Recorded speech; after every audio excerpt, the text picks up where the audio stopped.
Welcome back to the Heritage Show.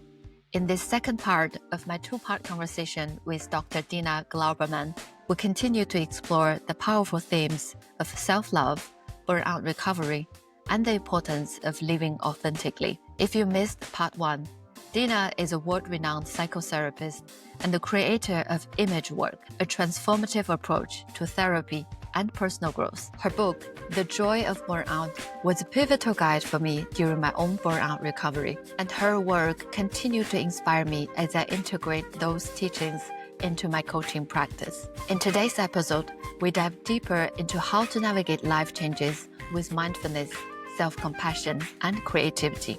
Dina shares personal stories and insights highlighting how we can slow down in a fast-paced world, practice gratitude, and embrace the power of community in healing. Let's dive into this conversation on healing, authenticity, and the power of self-compassion.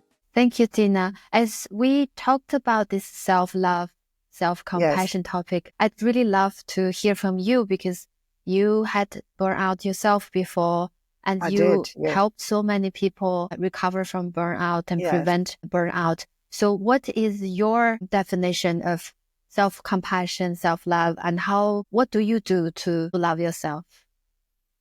If you can share.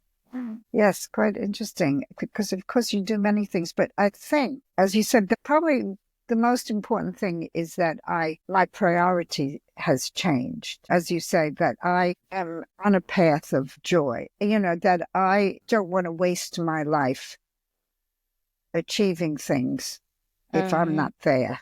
Right. That somehow my priority is that I listen to myself. Many years ago, I went to a psychic who said to me something very simple. She said, you can do whatever you want, but that's the point, what you want. She said, do what you want to do and not what you don't want to do. And at that time, I thought that was completely ridiculous and impossible.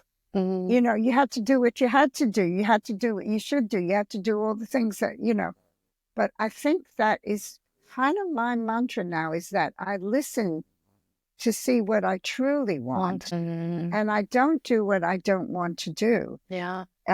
Unless, again, it's absolutely necessary. And if it's necessary, I want to do it because it's necessary. And I think that I'm sort of feeling that if I'm not in touch with my joy, then I'm kind of wasting my time. And the creativity is very important to me, but the joy probably is even more important. And so if I probably need to be creative in order to have my joy, but it's not. But being creative without joy, I don't want that anymore. And I'm not sorry I lived the way I lived in a way, although I sometimes thought, when I look back at the person I was when I was 20 or something, what would I say? And I would say, slow down, because I was in such a hurry. I was in such a hurry to do everything, to get it all done, to have a life, and now I think, take your time, find out what's important, enjoy it. Slow down. I love it. And it's so opposite as kind of our daily busy life mindset. And maybe a practical question on this is, so many of us have many responsibility in life, like work, partner, kids, yourself, parents. How do we slow down if there's so many responsibility pressures around us, so many to-dos, tasks, projects? Well, what comes to mind is something. Do you know who Thich Nhat Hanh is? The Vietnamese. Yes, the meditation Vietnamese teacher. Buddhist. Yes, he's very famous. So, I was in his ashram and in Plum Village. He's died now. Wonderful man. And I was learning a walking meditation from his sort of head honcho named Chang Kung. And she was showing us how you take, in walking meditation, you walk very slowly. Yes. One step, one breath. Second step, breathe in, breathe out. But she said, so if you're having to catch a train, So you take 4 steps to breathe in and 4 steps to breathe out, but you're still breathing in and breathing out. Mm-hmm. And I think that that's a kind of a key to what we're talking about. Rushing and hurrying doesn't get things done any faster. Yeah. What if you are centered in yourself and doing things at the right speed and staying in touch with yourself, that is probably more efficient than boom, boom, boom, boom, boom. I have to do everything in a hurry. Right. Because judging from me, but other people might be different, I rush, and then I have to stop. And then I rush, and then I have to stop. And I have a friend who accomplishes an enormous amount. She's always does things slowly, but she doesn't stop. She just keeps going. Mm. And so it's possible to keep your rhythm, stay in touch with yourself. And I think that maybe the crucial issue there is trust. You're in a hurry because you don't trust yourself. If I don't hurry, I won't get it done. But when I trust myself, I say, well, of course I'm going to do it. If the child's crying, I'm going to pick him up. If I need to feed someone, I'll feed them. Of course I'll do all that in my time, at my speed. Yeah. I have to honor myself and honor them at the same time. I can't just say you're important, I'm not important. That's no good. We're both important, and we're going to do this in a way that serves us both and keeps us both. And also, when I'm rushing to do all those things, I'm not present for the people that I'm doing it for, am I? I'm just rushing around. You know, you're so busy all the time. You know, I was told I was always busy. Yeah. Whereas if I was slow and in touch with them, they would feel loved. Even if they had their dinner 10 minutes later, you know, they'd still be loved. Yeah. So I think it's something like that. You stay in your rhythm, but you keep going and you do what you have to do, and you will get it done because you know it needs doing. And if it doesn't need doing, then maybe you won't get it done, and that's okay. Yeah, I love it. And this also reminds me of a conversation we had before. Remember, I told you about a lot of things I want to do, but feel like there's not enough time and it's getting late. And you said one sentence really stuck with me. And you said, there's not enough time, so walk slowly. Oh, yeah. It's an old saying. It goes, there's much to do. There's little time. You must go slowly. Yes. Yeah. Yeah, that's really... And that sums it up. Yes. Doesn't it? Exactly. You know, and they used to say about, was it Gandhi or something? He would go for an hour's walk every day. And when he was really busy, he'd go for 2 hours. Right. Exactly. Yes. Yeah, because when you're putting stress on yourself, you actually need to take better care of yourself. But I think on the deep level, this trust is very important. You will get it done. Yeah. If it needs doing. Yeah, I see. But not at your expense, because that's a waste of life. Yeah, exactly. I was struggling to decide earlier if I should go again to a meditation retreat this year, because I thought, another 10 days that I cannot do anything. I mean, I cannot do anything productively. Yeah, exactly. Yeah. But then back to this conversation again, it's about giving myself time to slow down, to look inward, to do one step at a time. As you said, be at the moment, be mindful, and trust the process. And if you go into yourself, do you want to do this? I want to do it. I want to do it every year. Okay, well then you do it. Yeah, love it. And we touched one important topic also earlier I want to ask you, because a lot of my friends, my audience, my clients ask me, I want to live life authentically. I want to get rid of those societal expectation from my parents, from my spouse, from myself. How do we do it? Because there's so much at stake. It's so high. And how can I give up, like me was wondering last year, how can I give up my 17 years of corporate leadership experience and just suddenly become a coach? And only when there is a freediving accident happened to me that I was literally looking up thinking, is this the last moment of my life? And then I quit my job the second day. But I hope no one had to experience such a drastic near-death experience to make that call to change their life path. But how can we do this? Because there's so much fear in making the change.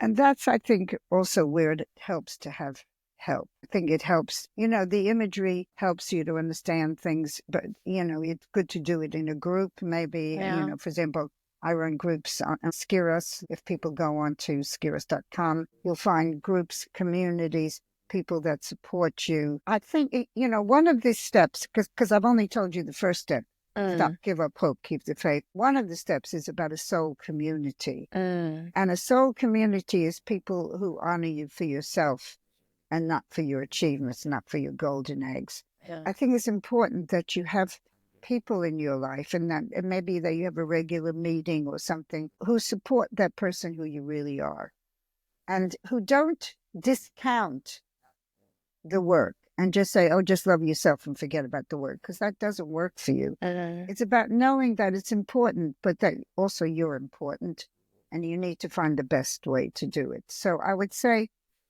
it's difficult to do it on your own, but having a near-death experience, I have a friend who nearly died from a stroke, and she was a big smoker. And they said, if you smoke, you'll die. Yeah. She gave it up the next day. Right. So, because she was smoking 40 a day, but boom. Oh. So near-death experiences help because they absolutely confront you with who you really are. Mortality. Yeah. But that's what burnout does for you. That's why I say I'm grateful. If it hadn't been for burnout, I might have just kept soldiering on an old pathway. Yeah. And it's taken me all this time to really be willing to listen and say, okay, that road is over. What's next? So right now in my life, I'm ready for a new path, which is not completely different. I'm still doing many of the same things. But I'm looking to see what is my new expansion, what's going to be different. I've learned how to follow those pathways, but I wasn't able to do that. And if I hadn't burnt out, I might not have. I might have been driven for many years longer. Or got a heart attack or God forbid, or something horrible. So I would say it's difficult to do. Sometimes people just wake up and they know. Sometimes they have, as you say, a near-death experience, but it does help to have a soul community, people who really support you to be who you are. And that's where a therapist, a coach, a counselor is also very helpful, because they can remind you who you are, and that who you are is not what you do. Who you are is that being of light who creates all the things you do. Yeah, love that. I agree. I think the community is so essential to give you a space to fully be yourself and to be seen and to be accepted, not because of your work, but just because you are as a being. And just to add to this, Lynn, which I think is important, is that the soul community, many people felt that people loved them for their golden eggs and so on. But when they went to those people, they sometimes discovered that these people were willing and happy to be their soul community. That really, if you decide what you decide, that they will be with you. So it may be that some of the people who you think only value you for what you do, it's not true. Yeah. It just feels like that. So it's not just new people who can do it. It's the people who love you can show up and say, of course, it doesn't matter if that's what you want. I only want you to be happy. You know? I love that. It reminds me also another time when I was preparing a freediving competition, and I was sitting on the boat really frustrated because I didn't go as deep as I planned.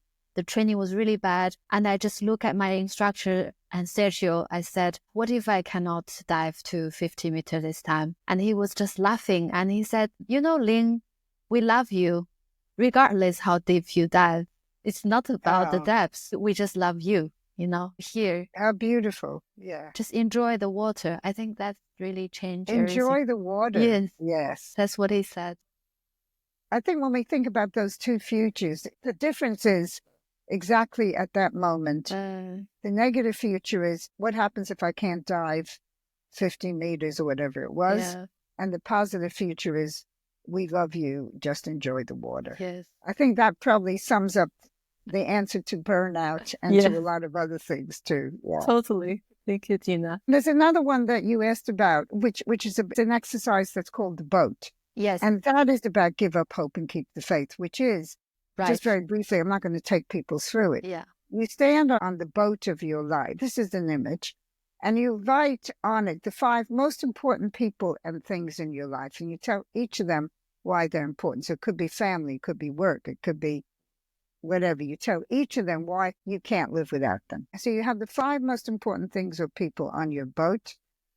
And then once you've done that, you say to each of them, I love you, but I have to let you go. And you put them over the side of the boat. Or you throw them over, or whatever you want to do. And they can all swim, so you're not drowning them. Good news. But they're all going. And then you stand in the center of the boat with none of them. And then you find out who you are. And that's give up hope and keep the faith. All the things you thought were necessary for life, you've got rid of. And you're still okay. Yeah. And then you have a choice to invite back or to invite who you want back. But the conditions are different. And the conditions are, I put myself at the center of the boat. And I remember I was doing this exercise with someone. And I said, where are you? She said, I'm in the center of the boat. And then she gets her husband on. She moves a little bit back. He needs a nice place. And then she gets her sister on. And then she moves a little further back. She needs a nice place. And then Back to the beginning. Yeah. Yeah, I know what you mean. That exercise is one of the people's favorite exercises. Yeah, I agree. It's so powerful when you realize that I have to stop thinking, and that's the burnout thing. It's that you believe that that's more important than life itself. Yeah. Boundaries, there's so much is written about boundaries. Let's put it very simply. Well, I'm going to give you an image, which I find helps me. I open my heart, close the gate. Yeah. I open my heart, but I have a space around me which is protected. And that's my image. Really, when we say boundaries, what we're really saying, can I say no? Yeah. And I think that the boundary question is a sort of superficial way to describe what we're really doing, is saying, I honor myself. I'll do what I want to do. I'll say yes when I want to say yes. And I'll say no when I want to say no. And I'll find out what happens. I think that's very important, is that those of us that have trouble with boundaries, we never found out what would happen if we said no. Because But we're funny scared. enough, other people survive and they don't hate us, or they leave our lives and we're better off without them, because the people that won't let us have boundaries can be quite dangerous to ourselves. And also people rely on you to say no because, I'll ask you to do something. If you say yes, I'll assume you want to do it. But I'd rather you said no if you don't want to do it, because then I don't have to worry. Can I ask, and the English thing that I learned when I came here from America is you mustn't ask people because they can't say no. Yeah, right. And I found that very difficult, So do the other person a favor. Say no if you don't want to do something, or put it in a way that it's okay for both of you. Say it with love. Say it with respect. Yeah, I hear you. Sorry. First, back to the topic about the lifeboat image that I worked with a few clients on this as well. Exactly as you said, they love it. Wow. It's one of their favorite. It's one of their favorite exercises. Yes. And they go back work also with their spouse, with their friend. Because really? They found it. Yeah, they found it such life-changing and a really wake-up call for them to realize, oh my God, I have been just squeezed myself in the corner and everything else on the boat is not about me. So I think they love it. And this is definitely a life-changing exercise. I think I can definitely leave the link of the exercise and the book. Yes, that's good. I created that exercise one day when I was going to run a course. And I said, how am I going to get to the center of my life? And I had a picture of a circle. Later it became a boat. Yeah. And I put myself, so I had to work it out because I could see that I was in the far corner to the left. Right. Yeah. So in a way, all these exercises came up because I needed them. And I want to say this to people because it's so important for people to know you are not alone. We all live in this society. We are all struggling with these things. And if you're burnt out, can promise you that you've had some of the same things that we've all had. So don't feel alone. Yeah. Just be aware that you've taken, what I say is you're on your spiritual journey. If you've burnt out, you've probably reached the point where you're able to give and to love, but you haven't learned how to love yourself, respect yourself, honor yourself. So that's your next step. And the burnout came to teach that to you. That's good. Be grateful for the teachers that you have. And the burnout is your teacher. Yeah, absolutely. You said be grateful. This is such a key word for me in the last few years. Yes. For everything happened in my life, all the up and downs, challenges. Yes. That I now really every day put into the gratitude work and do the loving kindness meditation, sending love to people I love, myself, maybe people around me, maybe people hurt me, and to all sentient beings.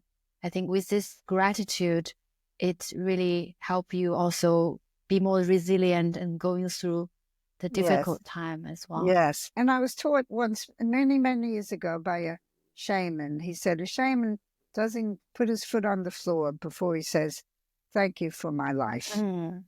And I've started to, as soon as I remember, I say, thank you for my life. Yeah. Yeah. And sometimes now I add, and may we all live a long and happy life. And that shifts me into another space. Yeah. Just thank you for my life reminds me. Yeah. I've got a meditation which I teach people. And one of the things is, thank you for the day just because I have a day. Yeah, I love that. Yeah. Such a reminder. Yeah. For us to be grateful even for this moment, to be grateful to be alive. And thank you for being here, Dina. And thank you, Ling. And you're so lovely how you always say, I love this and I love that. Yes. And that is such a lovely way to talk to somebody. And I appreciate that. I genuinely mean it because this is such a... I know you do, but that's the lovely thing about you. Thank you. Do mean it. Thank you. I felt so much warmth now in my body and so much energy now from this heartfelt conversation and those vulnerable moments I share with you. Yeah, you were very open and honest. And I'm now going to tell you something else. I did that exercise. I always do it before this meeting that we had. Wow. And the negative one was I was trying to get it right and do the right thing. The positive one was that I connected to you. Oh, I love that. We connected. And that's what we did. And that's why we're both happy. Yeah. Whereas if I tried to get it all right, we would have both been a bit burnt out. Yeah. Yeah. Yeah. I felt that energy even cross the screen. Yes. And I'm really, really grateful for you spending this much time on my podcast, share so much insight, wisdom, lessons to me and my audience. And I felt like there's so much I look forward to learn from you this year in the course. I'm so pleased that you're coming to the course. If anybody else wants to study, let me know. Go on my website, dinaglouberman.com. And I will leave the website and all the information in the show notes. So Dina, your work is so inspiring and empowering, and I really want more of our audience to be able to learn and get more practice and knowledge from you. So how can they connect and find more about your approach and your work? Well, the first thing is I have a website, and it talks about everything I'm doing, my books, the centers I've been running in Skiros in Greece, the courses I run in southern Italy, everything is on there. So you have a look at that. You can also download all of these exercises, and it's very cheap to do it, and then you'll hear me taking you through an exercise, even like the one that we just did a year from now. There's also Skiros, which is, as I said, the center I created in 1979. Believe it or not, I'm sure that was before you were born. Is Lovely place. Yes. So, and that website is Skiros. And also, I've got my 5 books, which this was my first book, Life Choices, Life Changes, yes. Which was the first book in which it was like a textbook. I gave all the exercises and why we do that and so on. And if you go on my website, all those exercises are on there as MP3s that you can download. So you read a chapter, you do the exercise. The next one was, guess what? The joy of burnout. That was when I burnt out, Yeah. And life-saving book. That was, yes. And then You Are What You Imagine is a very practical book. It's 10 chapters, 10 exercises. It takes you from where you are, seeing wherever you are, no matter how awful it feels, as a catalyst that starts you on your pathway. And again, I have an MP3 that has those 10 exercises, 1 chapter. It's all aimed at you learning how to do it yourself. Then I have this book, which is a little different, Into the Woods and Out Again. This is my memoir. This tells the story of how at the age of 27, I went into a mental hospital. Oh, no. I went crazy. And why that was such a good experience also. I do that quite humorously, hopefully. And then going out of hospital, becoming normal, which I didn't like at all. Then I was married, had children. Then I started Skiros, the creative life. Then I had it's talking about also separation, loneliness. It's 17 years of my life. Wow. And it's written in such a way that you can hopefully learn something. It's kind of, if I can do it, so can you. Yeah. Is the principle. And then finally is the book I wrote. Let me get it too. Yes. Image work. Love this book. And this is the book that is as I say, is my last book. This is the book to pass on to practitioners how to use all this with individuals, with groups. I try to teach everything I know. And it's very easy to find things because it's got charts that, it's really very practical. It's very practical. In the beginning, you can look up what page, what exercise, what everything. And then also I have, I've got courses in southern Italy. So I have 2 2-week courses in Greece this summer, and 1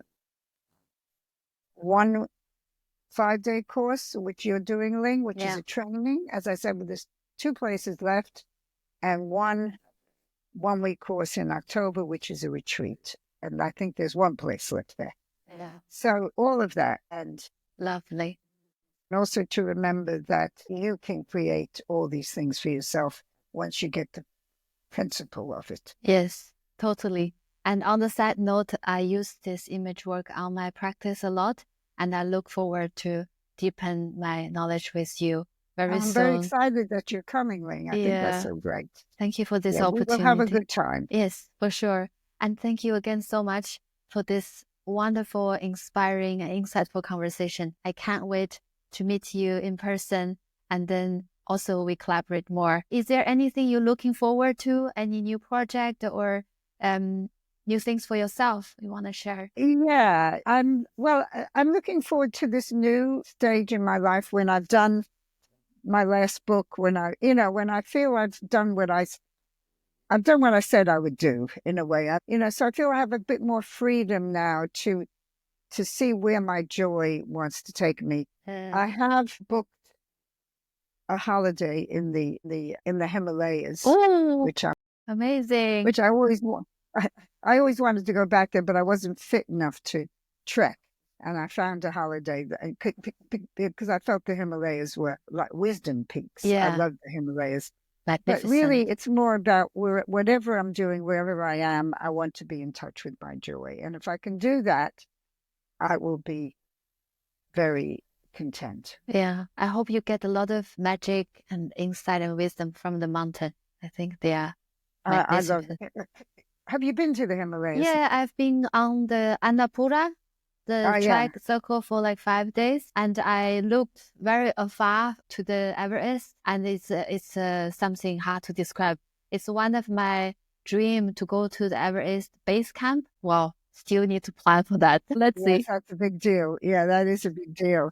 But when I was in many, many years ago, I was in a group, I was in northern India. And when I left, when I had the last sight of the Himalayas, I cried. Oh, Yeah, yeah. because I realized I loved them. I would miss them. So so I said, okay, let's Go do back. this. Yeah. I wish you enjoy that. And yeah, thank you so much, Dina. Thank you, and lots of love. Yes, have a great day. Thank you so much for joining us for the second part of my conversation with Dr. Dina Glouberman. We've explored the deep transformative power of self-love, mindfulness, and community in burnout recovery and personal growth. If you're at the verge of burnout, don't hesitate to reach out, whether it's to Dina or to me. We're here to help guide you through this. If you found value in today's episode, I encourage you to check out The Joy of Burnout. It's an invaluable resource on the journey of healing, and I've left a link in the show notes for you to get your copy. I'd love to hear your thoughts on today's episode. What resonated with you the most? Feel free to reach out on social media or leave a review and share how you're embracing the journey of self-compassion. Take care of yourself. Until next time.